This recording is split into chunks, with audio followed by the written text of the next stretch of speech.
रविवारी आराधना में आप सभी का स्वागत है। आइए हम आह्वान वचन को देखें।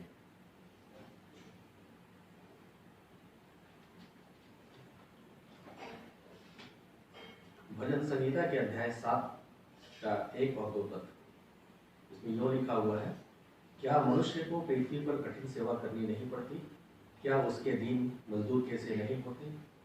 जैसा कोई दास छाया की अभिलाषा करे या मजदूर अपनी मजदूरी की आशा रखे। यहाँ तक आइए हम रविवारी आराधना में प्रवेश करते हुए गीत संख्या गाते हैं 234 234। यीशु ख्रिस्त के नाम पर हर एक झुकेगा, हर एक जीभ मान लेगी उसकी महिमा। वह है सबका राजा, सबों का सरदार, यीशु मुक्तिदाता, जग का तारनहार।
परमेश्वर पिता और पुत्र और पवित्र आत्मा के नाम से आमीन।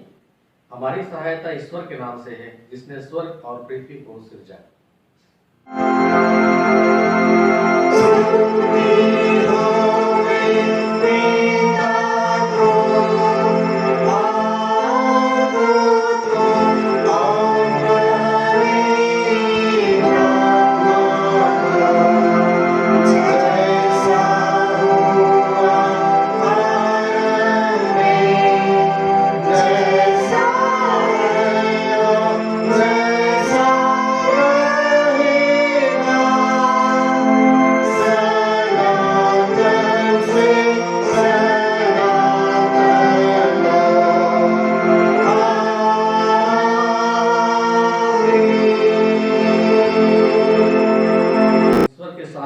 अपने पापों को दीनताई से मांगे।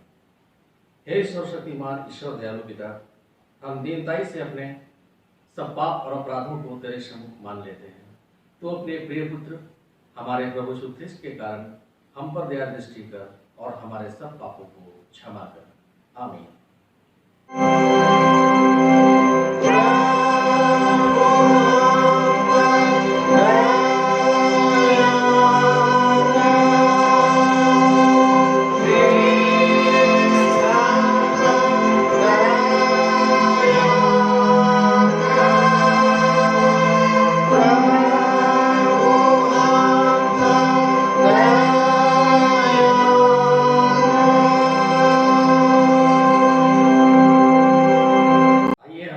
शांति का वचन सुनेंगे। पहाड़ सरक जाएंगे और पहाड़ियां हिल जाएंगी, पर मेरी दया तेरे पास से न सरकेगी और न मेरे कुशल की वाचा हिलेगी। परमेश्वर तेरा दया करने हारा कहता है। यशायाह 54:10।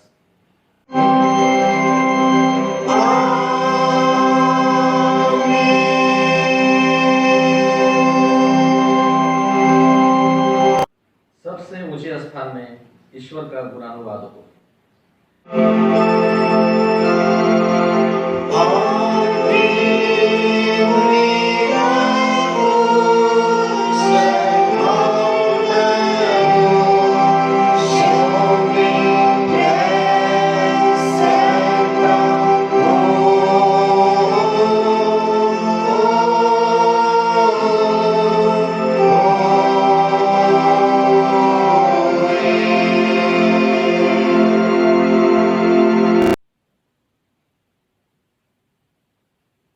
प्रभु तुम्हारे संग हो।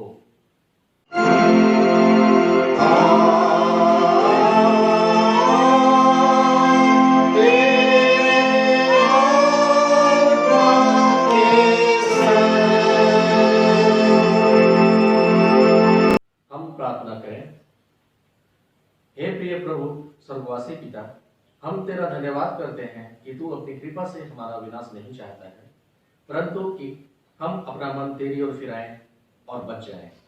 हम तेरी विनती करते हैं, अपना पवित्र आत्मा हमको दे कि वह प्रतिदिन हमारे मनों में सच्चा पश्चाताप उत्पन्न करे, हमारे हृदयों में पाप क्षमा और अनंत जीवन की लालसा जन्मे और तेरी अपार कृपा को विश्वास में ग्रहण करने और उसमें स्थिर रहने के लिए हमको सामर्थ्य दे। हर प्रकार की परीक्षा में हमको संभाल, जिससे अनुग्रह के द्वारा अंत में परम सुखी हो जाए, हमारे प्रभु ख्रीष्ट के कारण। आमीन।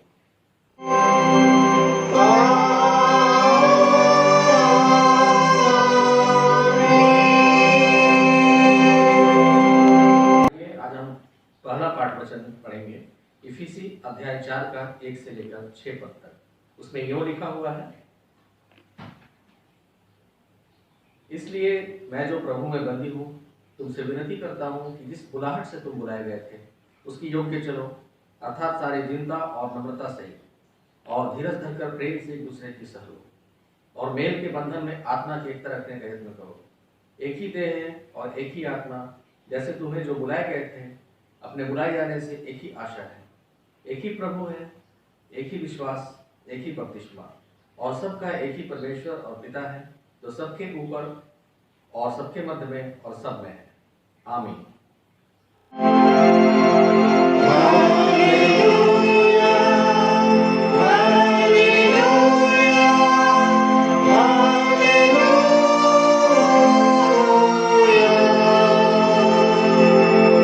अब हम समस्त क्रिश्चियानी कलीसिया के संग अपना महापवित्र विश्वास मानकर लेके योग्य हैं।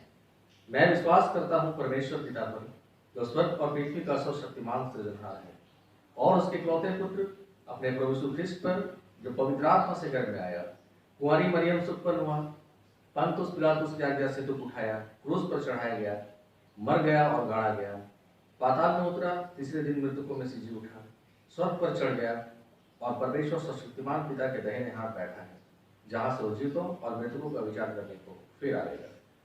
मैं विश्वास करता हूँ पवित्र आत्मा पर, एक ही पवित्र स्थानीय कलीसिया, पवित्रों की संगत पर, पापों की क्षमा, देह के जी उठने और अनंत जीवन पर। आमीन।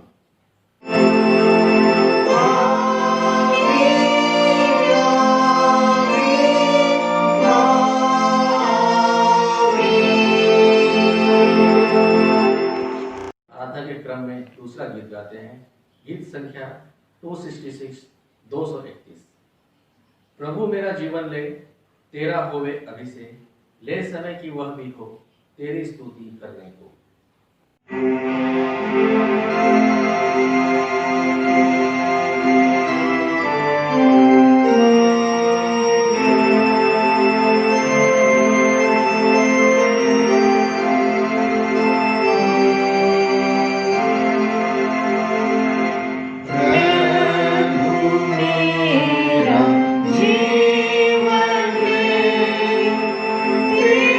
तेरा हो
हमें हमारे पिता ईश्वर और प्रभु यीशु ख्रिस्त की ओर से अनुग्रह और शांति मिले। आमीन। आइए हम प्रार्थना करें। हे जीवित अनुग्रहकारी पिता परमेश्वर, हम धन्यवाद करते हैं, तूने हम सबों को आज अवसर दिया कि हम तेरे वचन को सुनना और सीखना चाहते हैं। हमारी समस्या के खोल और पवित्र की शक्ति से दिलों को तैयार कर, हे प्रभु, हम सभी आज के वचन से तृप्त होने पाए और सचमुच इस बात को समझने पाए कि मनुष्य केवल रोटी से नहीं परंतु हर एक शब्द जो तेरे मुख से निकलता है जीवित रहेगा। पिता परमेश्वर, इस वक्त मैं बोलूं और लेकिन वचन आपका हो। पिता परमेश्वर, ये प्रार्थना यीशु मसीह के नाम से मांगते हैं, आमीन। आज का वचन हम सुनेंगे जो लिखा हुआ है लूका रचित सुसमाचार उसका 14 अध्याय उसका 1 से लेकर 11 तक। लूका 14 1 से 11 तक प्रभु का वचन इसमें यूं कहता है, फिर वह सब के दिन फरीसियों के सरदारों में से किसी के घर रोटी खाने गया और वे उसके घात में थे। वहां एक मनुष्य उसके सामने था जिसे जलंधर का रोग था। इस पर यीशु ने व्यवस्थापकों और फरीसियों से कहा, क्या सब के दिन अच्छा करना उचित है या नहीं? परंतु वे चुपचाप रहे। तब उसने उसे छूकर चंगा किया और जाने दिया और उनसे कहा, तुम में से ऐसा कौन है जिसका गधा या बैल कुएं में गिर जाए और वह सब के दिन उसे तुरंत बाहर ना निकाले? वे इन बातों का कुछ उत्तर ना दे सके। जब उसने देखा कि आमंत्रित लोग कैसे मुख्य जगह चुन लेते हैं, तो वो एक दृष्टांत देकर उनसे कहा, जब कोई तुझे विवाह में बुलाए तो मुख्य जगह में ना बैठना, कि ऐसा ना हो कि उसने तुझसे भी किसी बड़े को न्योता दिया हो और जिसने तुझे और उसे दोनों को न्योता दिया है आकर तुझसे कहे, इसको जगह दे, और तब तुझे लज्जित होकर सबसे नीची जगह में बैठना पड़े। पर जब तू बुलाया जाए तो सबसे नीची जगह जा बैठ, कि जब वह जिसने तुझे न्योता दिया है आए तो तुझसे कहे, हे मित्र, आगे बढ़कर बैठ। तब तेरे साथ बैठने वालों के सामने तेरी बड़ाई होगी, क्योंकि जो कोई अपने आप को बड़ा बनाएगा वह छोटा किया जाएगा, और जो कोई आपको छोटा बनाएगा वह बड़ा किया जाएगा। आमीन। मसीह में प्रियो, आइए आज हम वचन पे जाते हैं, अपने विचारों को रखते हैं, सुनते हैं, सीखते हैं। सब्त के दिन में फरीसियों के सरदारों में से किसी के घर में यीशु मसीह रोटी खाने को जाते हैं। वहां उनके सामने में एक मनुष्य था जिसे जलंधर का रोग था, और व्यवस्थापक और फरीसी ये देखना चाहते हैं कि क्या यीशु मसीह सब्त के दिन में भी काम करते हैं, क्या वो सब्त के दिन के जो आज्ञा व्यवस्था में दी गई है उसको वो तोड़ते हैं, और अगर वो तोड़ेंगे तो सचमुच आज हम उनके लिए बहुत खुशी की बात होती है, वो उस पर दोषारोपण देते, और वो इसी घात में थे। सब्त के दिन के बारे में निर्गमन 31:18 में कहा गया है, जो हम सुनते हैं, इस कारण जान रखो कि यह वह हमारा पवित्र करने हारा है। तुम विश्राम दिन को पवित्र मानना, क्योंकि वह तुम्हारे लिए पवित्र ठहरा है, और जो उसको अपवित्र करे वह निश्चय मार डाला जाए।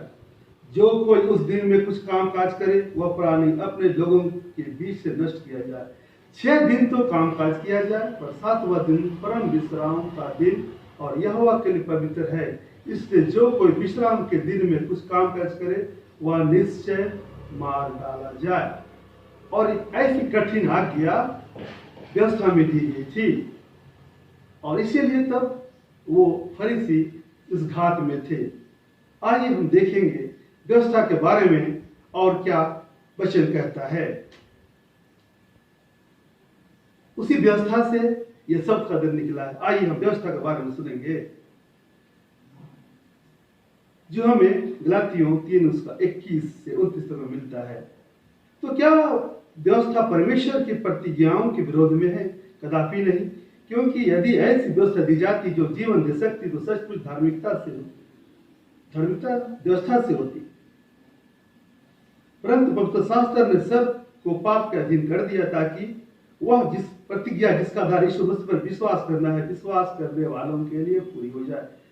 इसका मतलब ये हुआ कि व्यवस्था से धार्मिकता नहीं होती है, पर विश्वास के आने से पहले व्यवस्था की अधीनता में हमारी रखवाली होती थी, और उस विश्वास के आने तक जो प्रकट होने वाला था हम उसी के बंधन में थे। इसका मतलब व्यवस्था के रूप में जो पुस्तकें 10 आज्ञाएं मूसा के द्वारा इस्राएलियों को दी गई थी, उसके द्वारा क्या होती थी, हमारे उन दिनों तक जो लोग थे उनकी रखवाली होती थी। और कब तक थी? विश्वास के आने तक। और विश्वास कौन था? विश्वास तो हमारा प्रभु यीशु मसीह था, जिस पर विश्वास करने के द्वारा इस पृथ्वी में जीवन आया। आगे वचन कहता है, इसलिए व्यवस्था मसीह तक पहुंचाने के लिए हमारी शिक्षक हुई। जो व्यवस्था थी उसका उद्देश्य था जब तक मसीह न आए हम उसके अंदर लोगों की रखवाली हो, देखभाल हो, चाल चलन हो, पवित्रता को सिद्ध करने का एक सिद्धांत बना हो। और ऐसा पिता परमेश्वर चाहते थे, क्योंकि वो धर्मी थे और वो चाहते थे कि उसके अपने लोग धर्मी बने रहें, और तब उसकी संगति में वो आते थे, उनके साथ चला उठा बैठा करते थे। आगे हम सुनेंगे, क्योंकि तुम सब उस विश्वास के द्वारा जो मसीह यीशु पर है परमेश्वर की संतान हो, और तुम में से जितनों ने मसीह में बपतिस्मा लिया है उन्होंने मसीह को पहन लिया है। आज हमारे और आपके लिए खुश होने की बात है, यह बपतिस्मा के बारे में कहता है, जितनों ने बपतिस्मा लिया है वह मसीह को पहन लिया है। और सचमुच मसीह को पहनने के द्वारा आज हम अब्राहम के वंश और प्रति के अनुसार वारिस भी हो जाते हैं। वचन 29 पद कहता है, और यदि तुम मसीह के हो तो अब्राहम के वंश और प्रतिज्ञा के अनुसार वारिस भी हो। इस तरह हम देखते हैं, वचन स्पष्ट करता है कि व्यवस्था मसीह के आने तक था, और तो इस संसार में व्यवस्था को पालन करने के द्वारा कोई भी व्यक्ति धर्मी नहीं बन सकता था, लेकिन विश्वास से धर्मी बन सकते हैं। और विश्वास क्यों? परमेश्वर ने अपने बेटे को इस पृथ्वी पर भेजा। यूहन्ना 3:16 कहता है, परमेश्वर जगत पे ऐसा प्रेम किया कि उसने अपने एक लौटा पुत्र भेज दिया, ताकि जो उस पर विश्वास करे नाश न हो परंतु अनंत जीवन पाए। और उसी विश्वास के द्वारा हमें अनंत जीवन मिलता है और हम धर्मी बनते हैं। आइए हम इस बात की सत्यता को परखते हैं जो हमें मिलता है रोमी 3 अध्याय उसका 21 से 31 तक में। प्रभु वचन कहता है, इसलिए कि सब ने पाप किया है और परमेश्वर की महिमा से रहित है, परंतु उसके अनुग्रह से उस छुटकारे के द्वारा जो मसीह यीशु में संत में धर्मी ठहराए जाते हैं। वचन 26 पद कहता है, जो यीशु पर विश्वास करे उसका भी धर्मी ठहराने वाला हो। यानी धार्मिकता प्रकट होगी। और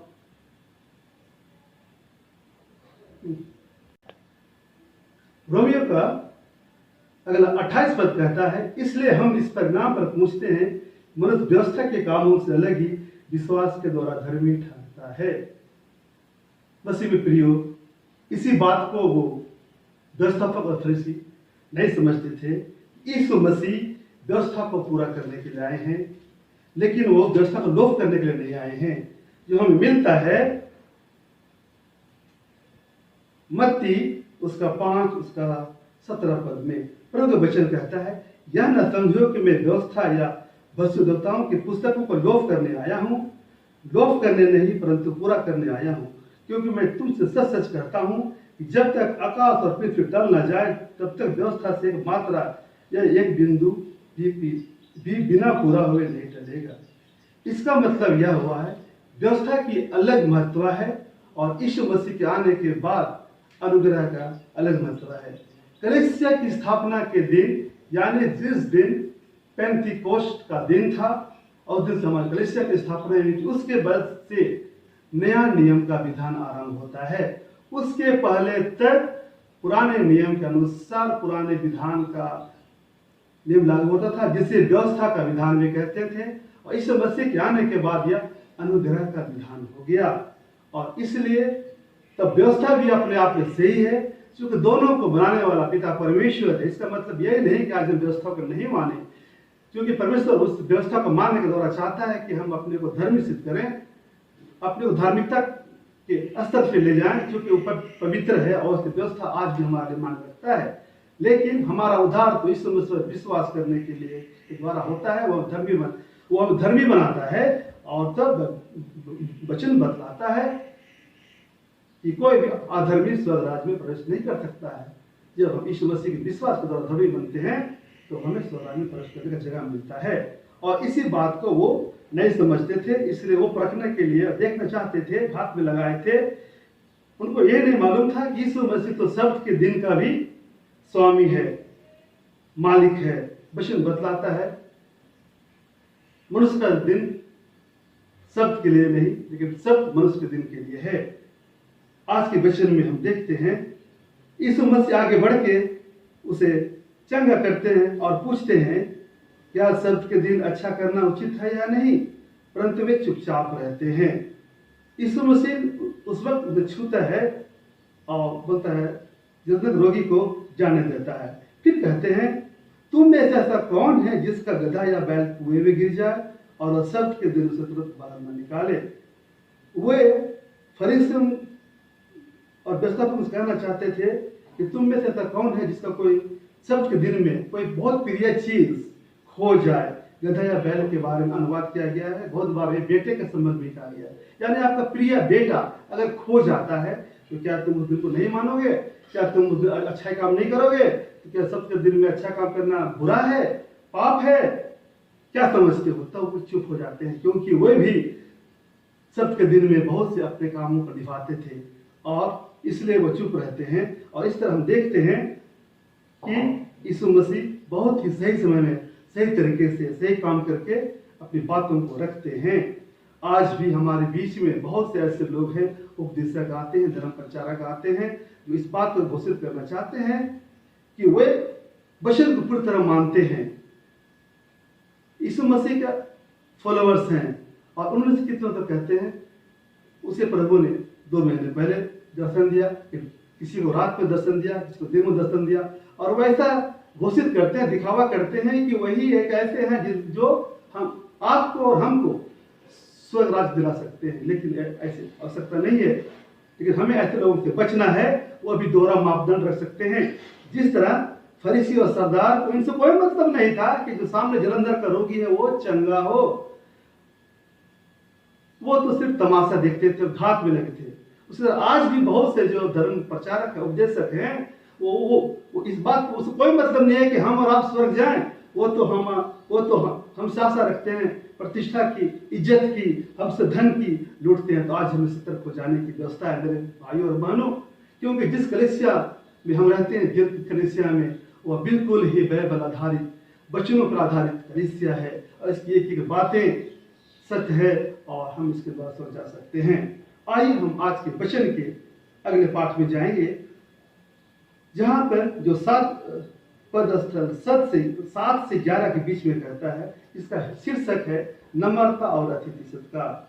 हम देखते हैं अमृत लोग उस दिन में कैसे कैसे मुख्य जगह चुनते थे।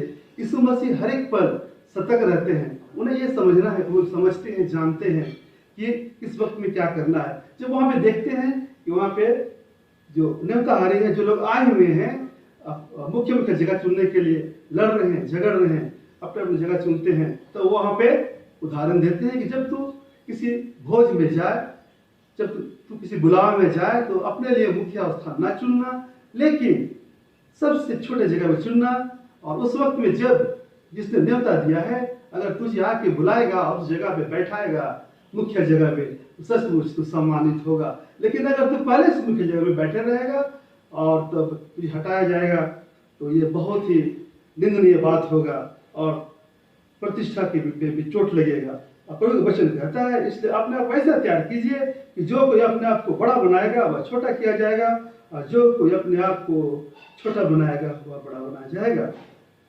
आज भी हम सबों के लिए परमेश्वर का राज खुला है।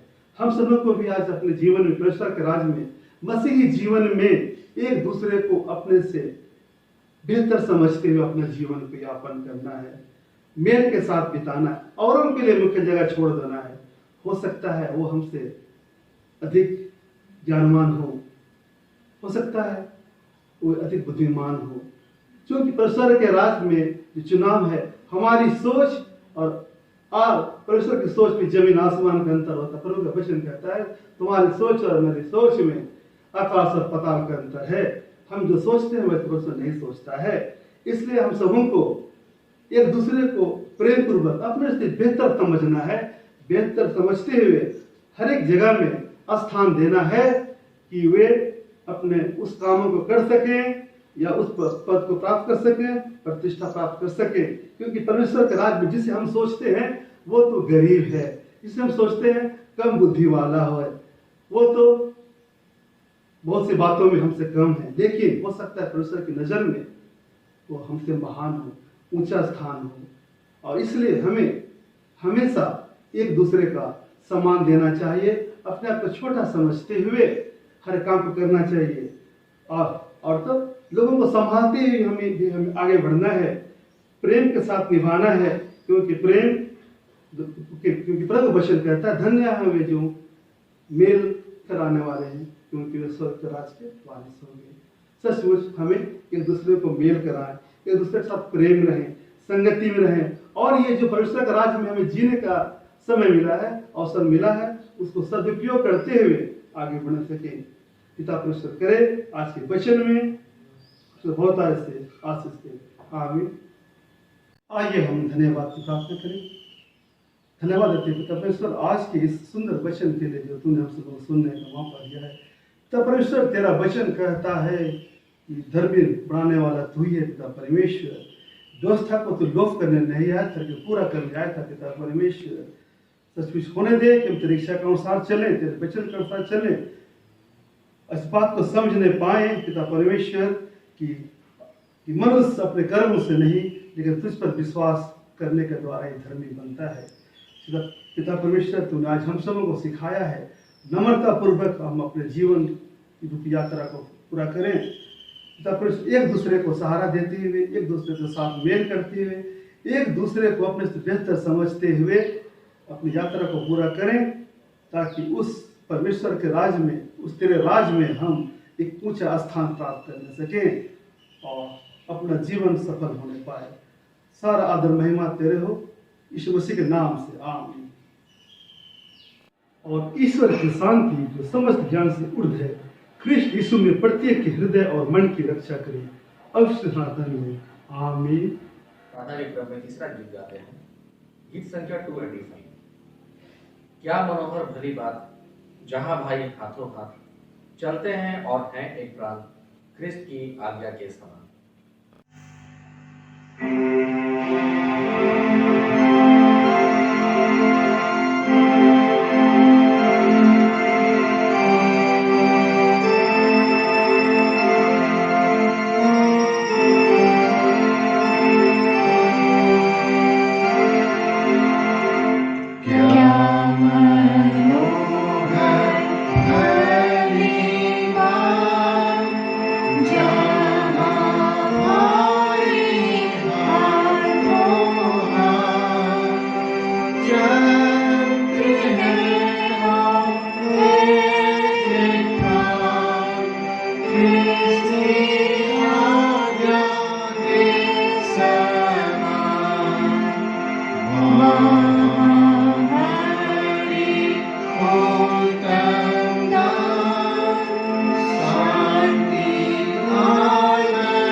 परमेश्वर स्वर्गवासी पिता, हम तेरी विनती करते हैं कि अपने क्रिश्चियानी कलीसिया और उसके सारे सेवकों की अगुवाई कर, कि वे तेरे वचन के निर्मल उपदेश में ठहरे, जिससे सच, विश्वास और प्रेम में हम बढ़ें और बढ़ाया जाए।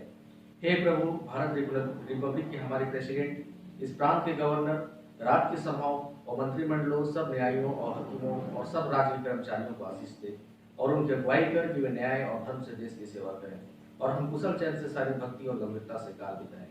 हमारी कलीसियाई सभाओं, सेंट्रल काउंसिल, डायोसिस काउंसिल और कलीसिया की अन्य मंडली सभाओं को आशीष दे।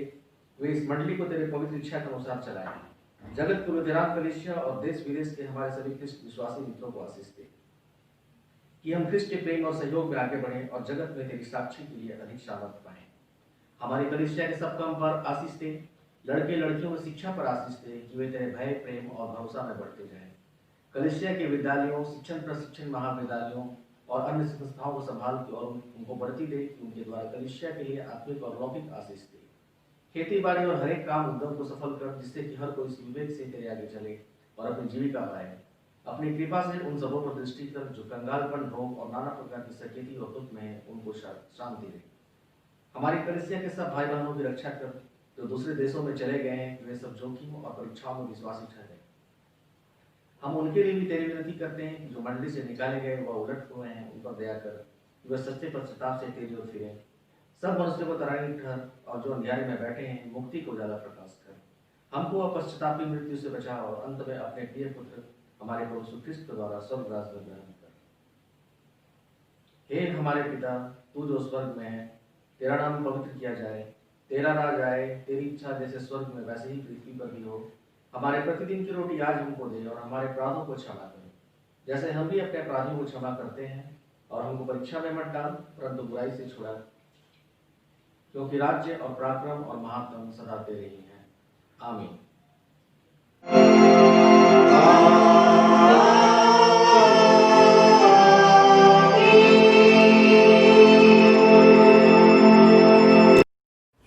अब विश्वासी और दीन मन से प्रिय ईश्वर का आशीर्वाद ग्रहण करें। परमेश्वर तुझे आशीष देवे और तेरी रक्षा करे। परमेश्वर अपना मुख तुझ पर प्रकाश करे, तुझ पर अनुग्रह करे। परमेश्वर अपना मुख तुझ पर प्रकाश करे और तुझे कुशल देवे। आमीन।